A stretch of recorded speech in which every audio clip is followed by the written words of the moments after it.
प्याज की फसल के उत्पादन के लिए हम किस किस प्रकार से प्रयोग करवा सकते हैं खेत में। इससे पहले कि हम आगे बढ़ें, आप लोग ने अगर चैनल को सब्सक्राइब नहीं किया है तो सब्सक्राइब कर लीजिए और बेल आइकन को जरूर प्रेस कर लीजिए, जिससे कि न्यू नोटिफिकेशंस आपको प्राप्त होते रहें। तो आइए हम लोग स्टार्ट करते हैं कुछ बेसिक्स के साथ। प्याज की जो फसल है या प्याज की जो सब्जी है, वो ना सिर्फ इंडियंस की बल्कि पूरे संसार के लोगों की one of the most favourite vegetable है। और खास तौर से जो इंडिया की प्याज है वो जानी जाती है उसके तीखेपन के लिए, अच्छे अच्छे व्यक्ति को रुला देती है और बहुत बार हमारी सरकारों तक को भी रुला चुकी है। गवर्नमेंट को भी काफ़ी दिक्कत फेस हो जाती है अगर इसके प्राइस में फ्लक्चुएशन हो जाए तो। जहाँ तक प्रोडक्शन की बात है तो पूरे वर्ल्ड में इंडिया नंबर 2 पे आता है चाइना के बाद। और स्टेट्स की अगर बात करें तो महाराष्ट्र, कर्नाटका, गुजरात, बिहार, मध्य प्रदेश, आंध्र प्रदेश, राजस्थान, हरियाणा, ये कुछ स्टेट्स हैं जो कि मेजर ओनियन प्रोड्यूसिंग स्टेट्स हैं। मौसम की बात करें तो ओनियन को टेम्परेट क्रॉप कहा जाता है, मतलब सर्दी वाले मौसम की फसल कहा जाता है इसको। लेकिन आज के समय में ये wide variety of climatic conditions में उग रही है, मतलब टेम्परेट में भी कर रहे हैं, ट्रॉपिकल में भी कर रहे हैं, सब ट्रॉपिकल में भी कर रहे हैं, north India, south India, west India, east India, हर तरफ प्याज की खेती आप कर सकते हो। डिफरेंट डिफरेंट काइंड ऑफ मिट्टी के ऊपर आप इसकी खेती कर सकते हो, लेकिन अगर बलुई दोमट मिट्टी रहे जिसका पीएच रेंज 6 से 7.5 तक हो, उसमें ऑर्गेनिक मैटर अच्छा हो, तो वो पैदावार के लिए बहुत अच्छी रहती है। सीजन्स की बात करते हैं। इंडिया में 3 सीजन्स में इसको लगाते हैं हम। खरीफ के सीजन में जब खरीफ स्टार्ट होता है जुलाई के समय, तब हम इसको लगा सकते हैं, अक्टूबर तक तैयार हो जाती है फसल। लेट खरीफ का एक सीजन आता है जब खरीफ जाने लगता है उस टाइम पे, तब हम इसको अक्टूबर के समय, नवंबर के समय प्लांट कर सकते हैं। जनवरी से लेके मार्च तक इसको हार्वेस्टिंग की जाती है। एंड देन मेन सीजन जो आता है वो है रबी सीजन, जब हम इसको दिसंबर से जनवरी के बीच प्लांटिंग करते हैं एंड देन हार्वेस्ट करते हैं मार्च और मई में। लेकिन इन तीनों सीजन्स के अगर हम प्रोपोर्शंस की बात करें तो सबसे ज़्यादा जो उत्पादन होता है या जो सबसे ज़्यादा कल्टीवेशन होता है वो रबी के सीजन में होता है, जो कि अप टू 70% तक रहता है। वहीं खरीफ में ये 20% और लेट खरीफ में सिर्फ 10% रहता है। दैट मीन्स कि अभी भी लोग खरीफ और लेट खरीफ में इसको प्रेफर नहीं करते हैं, क्योंकि खरीफ लेट खरीफ में बारिश ज़्यादा होती है क्षेत्रों में और उसकी वजह से किसानों को फसल के खराब होने का खतरा बना रहता है। वहाँ पे सबसे बड़ी प्रॉब्लम ये होती है कि ऐसे क्षेत्रों के लिए जब हमें खरीफ या लेट खरीफ में लेनी है और जहाँ पे बारिश ज़्यादा होती है, वहाँ पे हमें सही वैरायटी का सिलेक्शन करना होता है, जो कि किसान आमतौर पे नहीं कर पाते हैं। आज हमारी इंडिया के जो रिसर्च इंस्टीट्यूट्स हैं प्याज के लिए, उन्होंने ऐसे ऐसे मेथड्स और वैरायटीज डेवलप कर दी हैं कि जिसको आप खरीफ एंड लेट खरीफ में भी अच्छे से ले सकते हैं। अगर हम कल्टीवेशन की बात करें तो 2 प्रकार से इसको कल्टीवेट कर सकते हैं। या तो हम पहले नर्सरी लगाएं जो कि 40, 45, 50 दिन में तैयार हो जाती है और तब हम इसकी पौध को मेन फील्ड में ट्रांसप्लांट कर सकते हैं। या फिर हम सीधा ही इसके बल्ब्स को मेन फील्ड में प्लांट कर सकते हैं और वहाँ से भी खेती कर सकते हैं। मैं जो आपको मेथड बताने वाला हूँ या मैं जो आपको स्टेप्स बताने वाला हूँ, वो मैंने यही कंसिडर करके बनाए हैं कि किसान पहले नर्सरी लगाएगा और देन उसकी पौध को ट्रांसप्लांट करेगा। अगर कोई डायरेक्ट लगा रहा है तो उसको फिर थोड़ा बहुत उसमें चेंज करने पड़ेंगे। नंबर 2, जो मैं स्टेप्स आपको बताने वाला हूँ वो कोई हार्ड एंड फास्ट रूल नहीं है।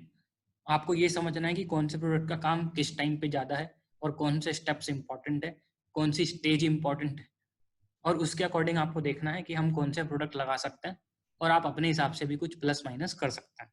तो शुरू करते हैं स्टेप नंबर 1 के साथ, जो कि है सीड ट्रीटमेंट। अगर हम प्याज के बीज के लिए तैयार करके उसको नर्सरी में लगाने वाले हैं तो बहुत ज़रूरी है कि हम सीड ट्रीटमेंट जरूर कर लें। सीड ट्रीटमेंट के लिए यहाँ पे 2 प्रोडक्ट्स हैं, एग्री ह्यूमिक है, एग्री प्रोटेक है।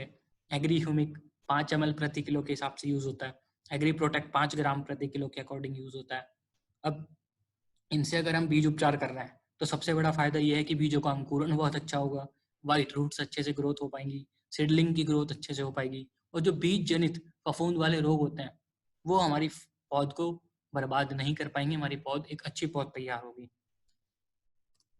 इसके बाद बात आती है स्टेप नंबर 2 की, जो कि है बुआई करने के 25 से 30 दिन बाद, अर्थात नर्सरी में जब पौध 25 से 30 दिन की हो चुकी है। और ये वाला जो स्टेप है वो कोई एकदम कंपलसरी स्टेप नहीं है। यहाँ पे हमें देखना पड़ेगा कि अगर हमें लगता है कि हमारी जो पौध है वो कहीं से पीली पड़ रही है या उसकी ग्रोथ कम हो रही है, तो हम फिर ये वाले स्टेप का प्रयोग करवा सकते हैं। यहाँ पे हम agri humic and agri 82 20 ml agri humic, 5 ml agri 82 15 litre के टैंक में मिला के स्प्रे करवा सकते हैं, जो कि हमारी क्रॉप में अगर या सीडलिंग में किसी भी प्रकार का पीलापन आ रहा था, उसकी ग्रोथ अच्छी नहीं हो रही थी, तो वहां से उसको रिकवर करने में हेल्प करेगा। फिर नंबर 3 बात आती है बेसल एप्लीकेशन बिफोर ट्रांसप्लांटिंग। अब हम मेन फील्ड में इसको ट्रांसप्लांट करने जा रहे हैं, तो ट्रांसप्लांट करने के लिए हम मेन फील्ड को तैयार करते हैं और हम ये सुनिश्चित करते हैं कि मेन फील्ड की जो मिट्टी है वो अच्छे से उर्वरक रहे, रोगों से मुक्त रहे।